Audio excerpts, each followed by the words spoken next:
भय बिनु होए नहीं। जिस सांप के मुख में विष नहीं लोग जानते हैं काटेगा नहीं, लोग लेके खेलते हैं, फेंकते हैं, उछालते हैं, और जिसके विष हो लोग किलोमीटर में दूर खड़े होते कि नहीं। शक्ति संपन्न होना आवश्यक है। पहले यहाँ की समस्याओं को लोग लेकर के महाराज राष्ट्र करें, हम बदलेंगे तो जग बदलेगा। हमने अपने को बदलना है। प्रेम से बोलो राधे राधे। पुनः उपस्थित सभी जो लोग मीडिया कर्मी लोग आए हुए थे, आप सभी आदरणीय महानुभावों को बहुत बहुत साधुवाद।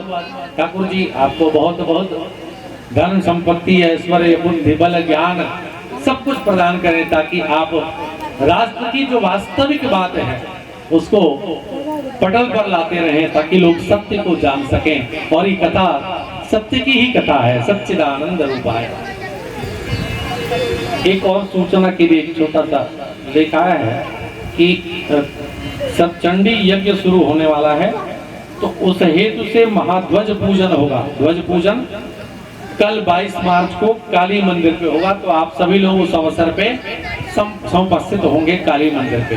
कल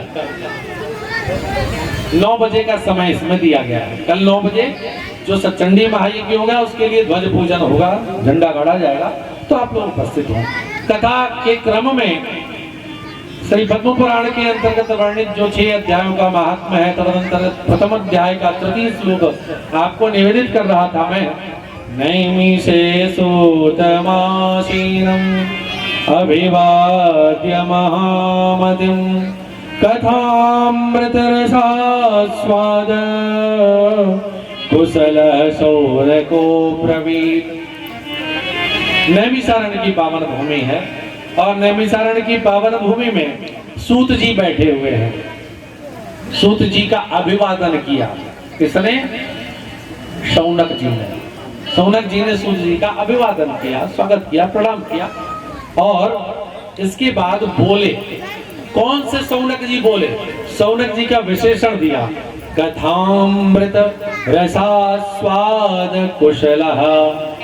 कुशल, what you call in English? Expert. कुशल का मतलब एक्सपर्ट होता है। और कुशल शब्द बना के कैसे है? तो संस्कृत में कुशम लाति इति कुशलः, जो कुश लेके आता हो। हमारे यहाँ भाद्रपद महीने में कुशोत्पाटनी अमावस्या पड़ती है। उस दिन जो विद्वान लोग हैं जाकर के कुशा उखाड़ के लाते हैं, तो कुश को ले आने में बड़ी बड़ी सावधानी रखनी होती है। थोड़ी असावधानी तो हाथ फाड़ देगा, कट जाएगा। जो कुश ले आता हो वो कुशल। अब कुशल शब्द कुशले आने के अर्थ में था, शाब्दिक अर्थ तो ये था, बाद में धीरे धीरे रूढ़ अर्थ हो गया, और किसी भी कार्य में जो निपुण होता था फिर उसके लिए कुशल शब्द प्रयोग किया जाने लगा। तो ये कुशल शब्द की व्युत्पत्ति है। आगे कहते हैं कि नैमिषे जो शौनक जी कैसे हैं? तो कथामृत, कथा रूपी अमृत के रसास्वादन में, जैसे रसगुल्ला कहा जाए तो आप सभी को आस्वाद मिल चुका है रसगुल्ला का। आप रसगुल्ला कहते ही आपके मन में बड़ी जिह्वा में पानी आता है। इसी तरह श्री शौनक जी कैसे हैं? कथामृत रसास्वाद कुशलः, कथा रूपी अमृत के रस के आस्वादन में एक्सपर्ट हैं। ऐसे तो श्रोता है, बिल्कुल निपुण श्रोता है। ऐसे श्रोता श्री शौनक जी ने श्री सूत जी का सम्मान करके, प्रणाम करके, और उनसे अब्रवीत कहा। क्या कहा? अज्ञानध्वांत विध्वंस कोटि सूर्य समप्रभा सूदाख्याहि कथा सारम मम कर्ण रसायनम। शौनक जी क्या कहे? कहे कि हे सूत भगवान, आप अज्ञान रूपी अंधकार को दूर करने में एक सूर्य नहीं, कोटि सूर्य समप्रभा, करोड़ों सूर्य के समान है। यदि एक सूर्य यदि उदित हो जाए तो रात्रि का अंधकार सहज ही भाग जाता है। शौनक जी ने क्या कहा? सूत जी, आप अज्ञान रूपी अंधकार को दूर करने में करोड़ों सूर्य के समान हैं। इसलिए हे सूत भगवान, आख्या ही कहिए। क्या कहिए? तो कथा सारम, कथा का ऐसा सार कहिए, ऐसा तत्व मुझको बताइए जो मम कर्ण रसायन, मेरे कानों के लिए क्या हो? औषधि स्वरूप हो, दवा की तरह काम करे। अभी निवेदन किया ना मैंने पहले, जब कानों में दर्द होता है तो कोई आई ड्रॉप डालते हैं, पहले उसमें एक जड़ी को मसल के डालते थे। इसी तरह संसार के विभिन्न प्रकार के काम, क्रोध, मद, मोह, लोभ, ईर्ष्या, द्वेष, मात्सर्य आदि आदि प्रकार के रोग जब हमको घेर लेते हैं, ग्रसित कर लेते हैं, जब हम दिग्भ्रमित हो जाते हैं, मोह जनित हो जाते हैं, तब भगवान की कथा रूपी यह रसायन हमारे कानों के माध्यम से प्रवेश करके, और जो काम, क्रोध आदि जो विष है जो शरीर में ऊपर चढ़ रहा है, जब ये रसायन पड़ता है तो उस विष को फिर से उतार देता है। प्रेम से बोलो राधे राधे। तो सौनक जी ने कहा कि आप ऐसी कथा हमको श्रवण कराइए। जब ये सुना तो बड़े प्रसन्न हुए श्री सूत भगवान। सूत जी कहते हैं कि चिंता मणिर्लोक सुखम सुरद्रोह स्वर्ग संपदम प्रयच्छति गुरुः प्रीतो वैकुंठम योगी दुर्लभम। एक चिंता मणि होती है। मणि एक ऐसी होती है, चिंता मणि का मतलब वो ऐसी मणि है, उसको पास में रखिए और जो चिंतन करिए वही प्रकट कर देती है चिंता मणि। तो कहते हैं चिंता मणि लोक सुखम, चिंता मणि संसार के सुख को प्रदान करती है। और सुरद्रुह स्वर्ग संपदम, जो स्वर्ग में जो कल्प वृक्ष है वो स्वर्ग की संपदा को प्रदान करता है। लेकिन भगवान की जो प्रीति है, गुरु की जो प्रीति है, यदि गुरु प्रसन्न हो जाए तो क्या करते हैं, वैकुंठम योगी दुर्लभम, योगी दुर्लभ वैकुंठ भी प्रदान करा देते हैं। प्रेम से बोलिए राधे राधे। और सूत जी कहते हैं, हे सौनक जी, काल व्याल मुखग्रास त्रास निर्णास हेतवे श्रीमद् भागवतम शास्त्रम कलौ कीलेन भाषितम। ये काल रूपी व्याल मने सर्प होता, व्याल मने सांप।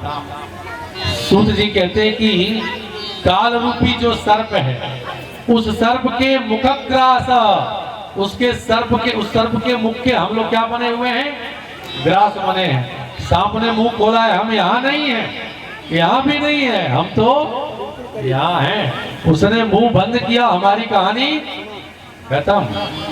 तो कालव्याल मुखग्रास त्रास निर्णास हेतवे, क्या कहा, कहा उस मृत्यु से बचाएगी नहीं कथा, कथा मृत्यु से कभी बचाती नहीं है। किससे बचाती है, तो त्रास निर्णास हेतवे, कथा मृत्यु के भय से बचाती है। क्योंकि मृत्यु तो जीवन का सत्य, मृत्यु आनी है, और जो मृत्यु के भय से भयभीत नहीं होता है वही झांसी की रानी लक्ष्मीबाई, महाराणा प्रताप आदि आदि लोग होते हैं। भयभीत होते तो मान सिंह बन जाते। हा? प्रेम से बोलो।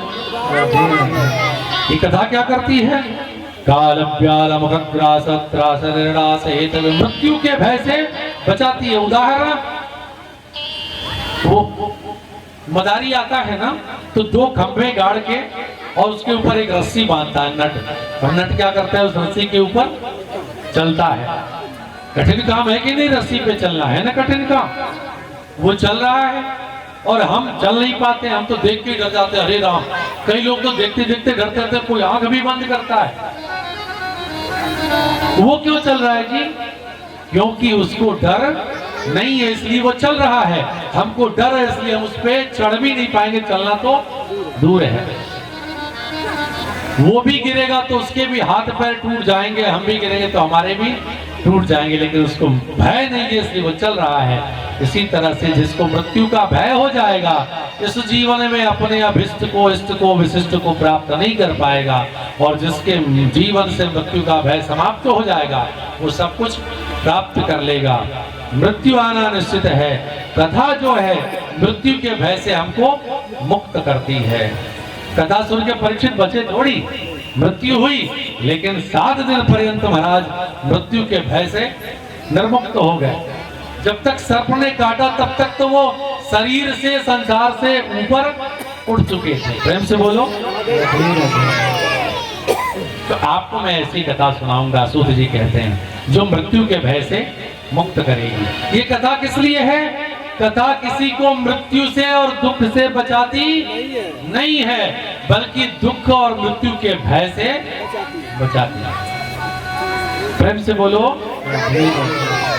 कहते हैं कि जब परीक्षित को श्री सुखदेव भगवान कथा श्रवण कराने लगे, ठीक उसी समय देवता लोग सोने के कलश में अमृत लेकर के आ गया और देवताओं ने आके सुखदेव जी के चरणों में प्रणाम किया और कहा, सुखदेव भगवान ये अमृत परीक्षित को पिला दीजिए। तो सुखदेव जी बड़े चिंतन करने लगे। सुखदेव जी ने सोचा, देवता तो बड़े स्वार्थी हैं, ये मांगने पर किसी को अमृत की बूंद नहीं दे सकते, और यहाँ न तो परीक्षित ने बुलाया न तो मैंने इनका आवाहन किया, बिना बुलाए अमृत पिलाने आ गए। इसका मतलब जरूर कोई बात गड़बड़ है। अभी चिंतन सुखदेव जी कर रहे थे, तब तक देवताओं ने कह दिया, अपना स्वार्थ प्रकट कर दिया। क्या कहा, महाराज ये अमृत तो सुखदेव परीक्षित को पिला दीजिए, ये अमृत पी लेंगे तो तक्षक के काटने से इनकी मृत्यु नहीं होगी, और जो भागवत रूपी अमृत इनको पिलाने जा रहे हैं वो तो हमको पिला दीजिए। सुखदेव जी ने कहा, अच्छा। सुखदेव जी ने बड़ी जोर से डांटा, हंसी उड़ा के भगा दिए कि क्व सुधा क्व कथा लोके क्व कांचः क्व मणिर्महान् ब्रह्मरातो विचारेभं तदा देवान् जहास। सुखदेव जी ने कहा कि अरे अब कोई सुनार की दुकान में जाए और जाके कहे, भैया ये कांच की गुड़िया ले लो, हीरा दे दो। तुम्हारे हीरे की डिजाइन की कांच की गुड़िया है तो सुनार क्या करेंगे, चलो भागो यहाँ से, बड़े आए हैं कांच की गुड़िया से हीरा बदलने, भगाएगा कि नहीं।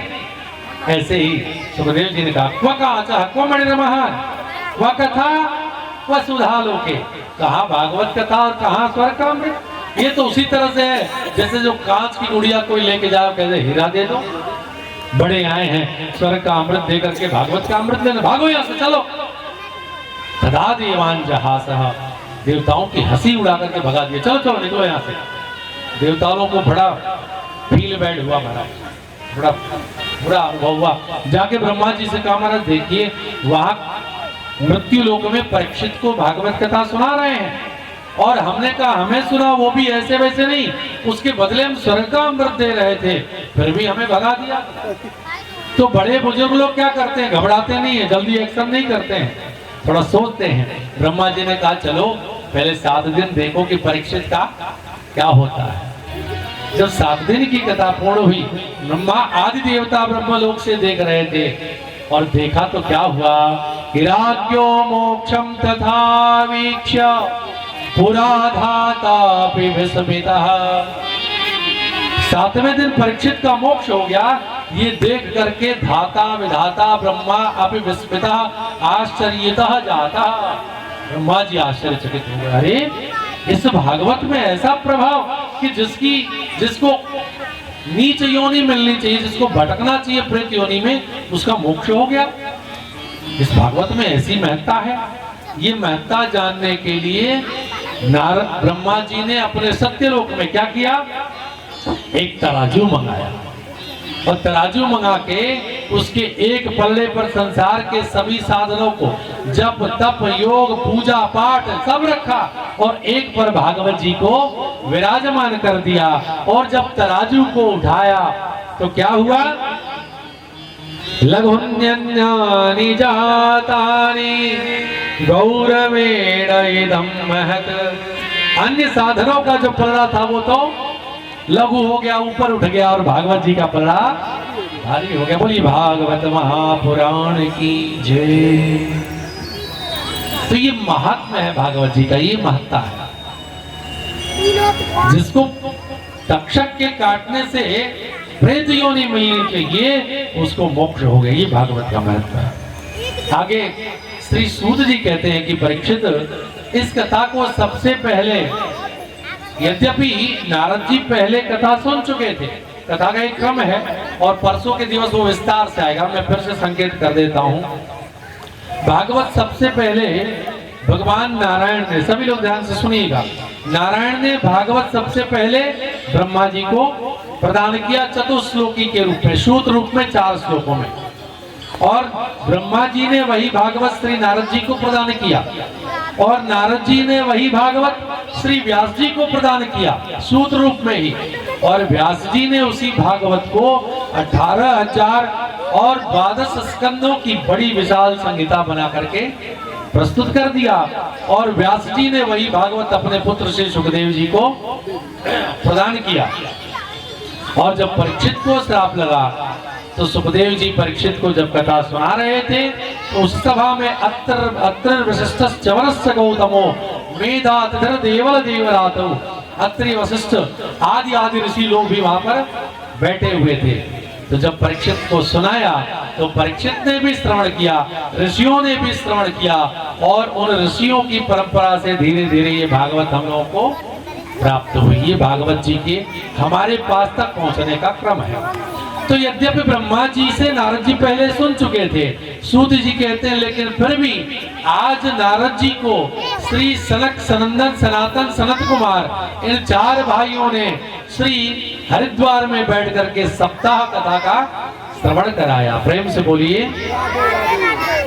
ये बात जब सूत जी कहे तो सौनक जी ने प्रश्न कर लिया। क्या प्रश्न कर दिया?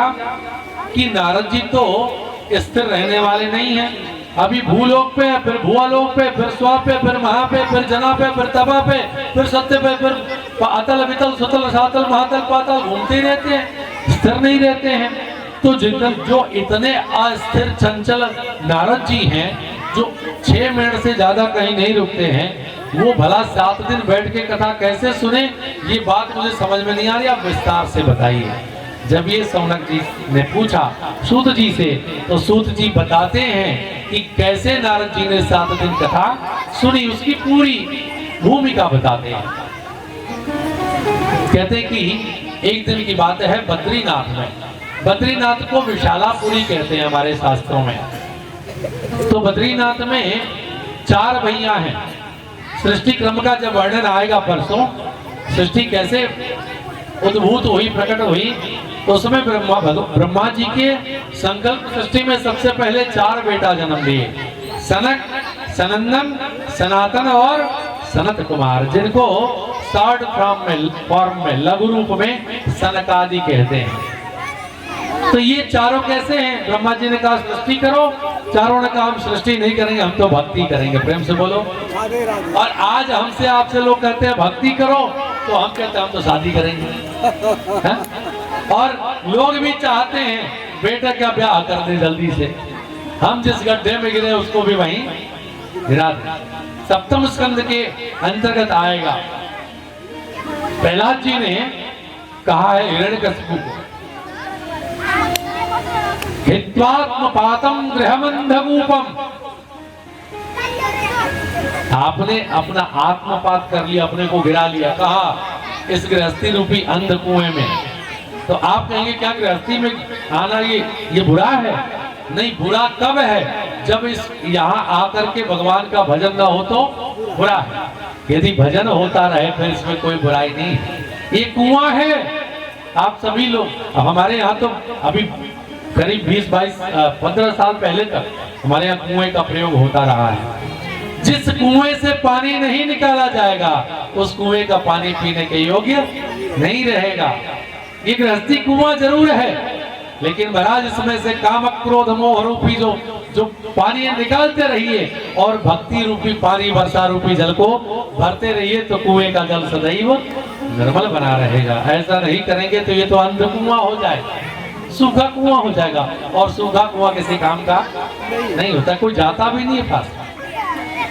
तो हित्वात्मपातम गृहमंधकूपम, प्रहलाद जी ने कहा पिताजी वनम गतो यद्धरिमाश्रयेत, आप वन में चले जाइए और हरिम विष्णु आश्रयेत, भगवान विष्णु का आश्रय प्राप्त कर लीजिए। प्रेम से बोलो।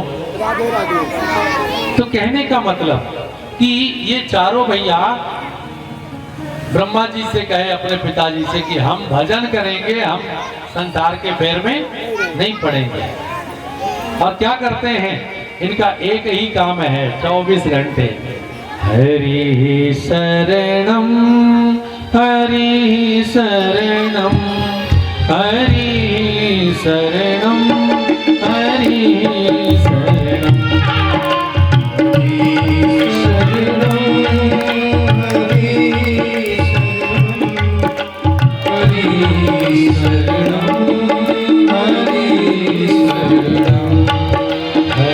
शरणं हरि शरणं हरि शरणं हरि शरणं हरि शरणं हरि शरणं हरि शरणं हरि शरणं। ये चारों क्या करते हैं? 24 घंटे हरि शरणम हरि शरणम हरि शरणम। हम लोगों को भी यही करना चाहिए। तो आप लोग कहेंगे हम ये करें तो घर की गृहस्थी को चलाएगा कौन? हाँ? देखिए बहुत सुंदर ढंग है। आप संसार के काम तन से करिए और भगवान के चरणों में मन को लगा के रखिए। मन कहाँ? मनमोहन के चरणों में, और तन कहाँ? संसार के कार्य में। जिसका मन मनमोहन के चरण में है उसके तन से जीवन में कभी कोई पतन का काम नहीं होगा। उसके तन से उत्थान का, मंगल का, कल्याण का, शुभ का, शौकी का, स्नेह का कार्य होगा। इसलिए मन को सदैव ठाकुर चरणों में और तन से अपनी ड्यूटी जो आपको ठाकुर जी ने जो भी सेवा प्रदान की है उसको बड़े स्नेह से किया जाए। प्रेम से बोलिए। ब्रूकर टी वाशिंगटन एक अमेरिकन विचारक और विद्वान हुआ। My struggle for an education नामक एक निबंध में उसने अपनी ऑटोबायोग्राफी को वर्णित किया है। एक छोटा सा काम उस व्यक्ति को मिला, लेकिन उस छोटे से काम को इतने ढंग से किया कि वो व्यक्ति अमेरिका का सबसे बड़ा विचारक और लेखक था। हमारा काम छोटा नहीं होता है, यदि उस काम के प्रति हमारी बुद्धि छोटी हो गई तो उसका परिणाम छोटा हो जाता है। कार्य कोई भी हो, यदि ठीक ढंग से उसको हम करेंगे तो वही कार्य एक दिन बहुत बड़ा परिणाम प्रदान करेगा। प्रेम से बोलिए। आपको यदि पानी निकालना है भूमि से, एक स्थान पर 5 फीट खोदा, फिर कहा यहाँ पानी ठीक नहीं है आगे खोदो, फिर दूसरी जगह खोदा, हजारों जगहों पे यदि 5-5 फीट खोदे तो कभी जन्म में पानी निकलने वाला नहीं है। और एक ही स्थान पे यदि खोदता ही रहे, चाहे पत्थर आए कुछ भी हो, 2-4 वर्ष लग जाए, खोदते खोदते पानी एक दिन अवश्य निकल जाएगा। करते करते अभ्यास ते जड़मति होत सुजान, रसरी आवत जात ते शिव पर परत निशान। और इसी को यदि हम आध्यात्म की भाषा में कहें तो जपा सिद्धर जपा सिद्धर जपा सिद्धर न संशया।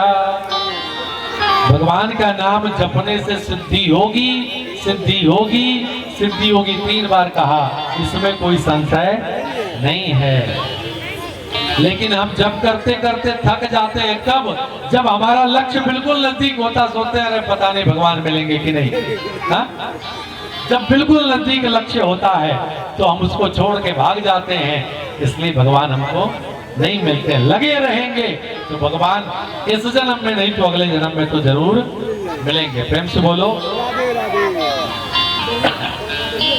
तो चारों भाइयों का, सनक सनंदन सनातन शरद कुमार का काम क्या है? कथा सुनना और कथा सुनाना। या तो कथा सुनेंगे या तो कथा सुनाएंगे। अब उनको कोई कथा सुनाने वाला मिल गया तो बैठ के सुना देंगे, सुन लेंगे। कोई सुनने वाला मिल गया तो बैठ के सुना देंगे। और जिस दिन कोई न तो सुनने वाला मिला न सुनाने वाला मिला तो 3 भैया श्रोता और 1 भैया वक्ता, काम केवल कथा का ही करेंगे। केवल प्रेम से बोलो। जीवन में एक निश्चय कर लिया जाए और उसी निश्चय के सहारे अपना सारा चिंतन, अपना तन, अपना धन और अपना मन लगा दीजिए। फिर देखिए आपका जीवन सुमन हो जाएगा, हाँ? पुष्प हो जाएगा, निखार आ जाएगा, पुष्पित हो जाएगा, खिल जाएगा। लेकिन एकात्म होना चाहिए। नमस्कार, मैं हूं राजेश पांडे। आप देख रहे हैं श्री नारद मीडिया। नारद मीडिया की टीम इस समय सीवान सदर के ये जफरा गांव में है और जैसा कि आप देख रहे हैं राघवेंद्र महाराज जी वृंदावन से यहाँ पधारे हैं। भागवत कथा का आज से शुभारंभ हुआ है और आज इसकी पहली शाम है। तो आइए हम सीधे गुरु जी से बात करते हैं। गुरु जी, ये जो कथा प्रवचन है ये हमारी सनातन संस्कृति के लिए कितना आवश्यक है? जैसे शरीर के पालन पोषण के लिए भोजन की आवश्यकता है, शरीर को तो हम डाइट दे रहे हैं, लेकिन हमारा जो मानस है हम उसको डाइट नहीं दे रहे हैं। उसके लिए सत्संग जरूरी है, और जो सत्संग होता है वो व्यक्ति के जीवनी शक्ति को, व्यक्ति के अंदर, और साइंस से भी प्रूव है, मेलाटोनिन नाम का हार्मोन रिलीज होता है जब हम बहुत पॉजिटिव स्थिति में रहते हैं, और वो हमारे अंदर से बहुत प्रकार के चीज़ों को, जैसे हमको शरीर को डिटॉक्सिक करता है और हम पुनः ऊर्जावान हो जाते हैं। इसलिए सत्संग जरूरी है, इसलिए कथा जीवन में जरूरी है। और दूसरी बात, गीता के 2वें अध्याय का 37वां श्लोक भगवान श्री कृष्ण ने बहुत स्पष्ट शब्दों में कहा है। भगवान श्री कृष्ण कहते हैं कि हतो वा प्राप्स्यसि स्वर्गम जीत्वा वा भोक्ष्यसे महिम तस्मादुत्तिष्ठ कौन्तेय युद्धाय कृतनिश्चय। भगवान ने ये नहीं कहा कि तुम इनको छोड़ दो। देख रहे हैं भगवान की अर्जुन के गुरु जी हैं, द्रोणाचार्य जी सामने खड़े हैं, अर्जुन के कुलवृद्ध पितामह भीष्म खड़े हैं, लेकिन कृष्ण क्या कह रहे हैं? हतो वा प्राप्स्यसि स्वर्गम, तुम मारे जाओगे तो स्वर्गम प्राप्स्यसि, तुम्हें स्वर्ग मिलेगा। और जीत्वा वा भोक्ष्यसे महिम, यदि तुम जीत जाओगे तुम पृथ्वी के सुख का भोग करोगे। इसलिए तस्मादुत्तिष्ठ कौन्तेय, हे कुंती नंदन उठो और युद्धाय कृत निश्चय, बिल्कुल निश्चय करके युद्ध करो। तो हमारे कृष्ण केवल बंसी नहीं बजाते हैं, बल्कि जब पापाचारी अनाचारी समाज और लोग हो जाते हैं तो कृष्ण चक्र उठा करके और वध करने का, हथियार उठा के वध करने का भी संदेश देते हैं। और जिस दिन सनातन धर्मावलंबी इसका अनुगमन करने लगेंगे, हूड़ कुसार डच फ्रांसीसी अंग्रेज पुर्तगीज जो इस देश में आए, हमने गीता के 2वें अध्याय के 37वें श्लोक को पढ़ा होता तो हम उनको मार के भगा दिए होते, इतनी बड़ी गुलामी हम न झेल रहे होते। इसलिए गीता पढ़ना आवश्यक है, इसलिए सत्संग करना आवश्यक है, इसलिए कृष्ण जरूरी है।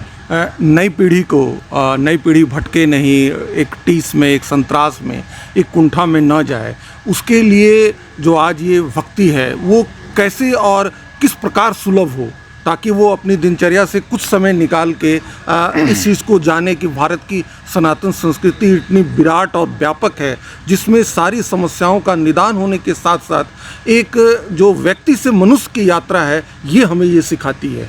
सबसे तो ज़रूरी मैं एक बात कहूँगा, जो हमारा इंडियन इंस्टीट्यूट ऑफ मैनेजमेंट है, IIM है, IIM में भी भगवत गीता पढ़ाई जाती है।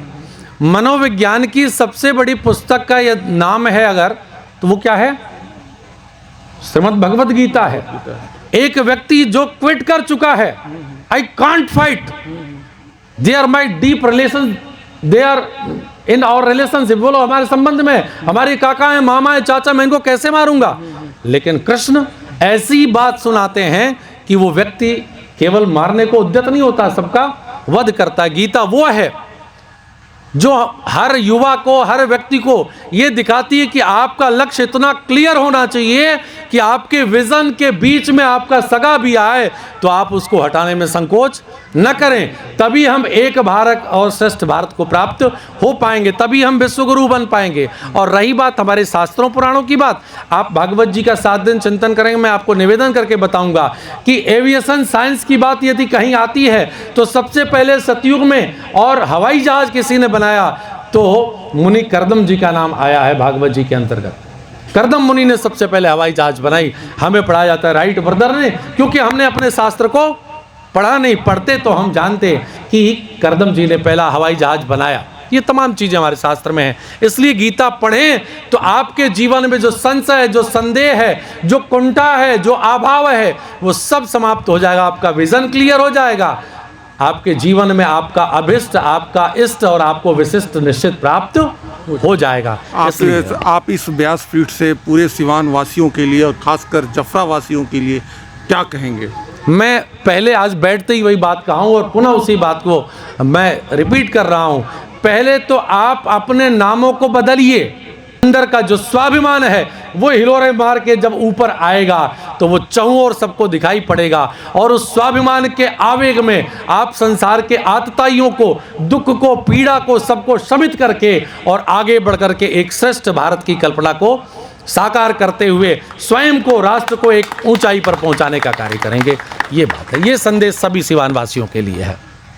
आपने देखा गुरुजी का एक छोटा सा संदेश है और आज ये कथा प्रारंभ हो रही है। अभी 7 दिनों तक ये चलेगी। इसीलिए कहा जाता है चंदन है इस देश की माटी, तपोभूमि हर ग्राम है, हर बाला देवी की प्रतिमा, बच्चा बच्चा राम है। और शायद यही सनातन संस्कृति का सार है जिससे ये समाज आगे बढ़ रहा है, जिससे भारत विश्व गुरु रहा है। भारत का वसुधैव कुटुंबकम सर्वे भवन्तु सुखिनः इसी में है और यही से समाज का कल्याण होता है। मैं राजेश पांडे, नारद मीडिया के लिए। जी हाँ, JR कॉन्वेंट दोन में सत्र 20-21-22 के लिए नामांकन प्रारंभ।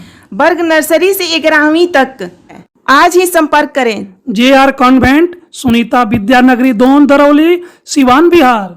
Mobile number 7547045118 9576466461।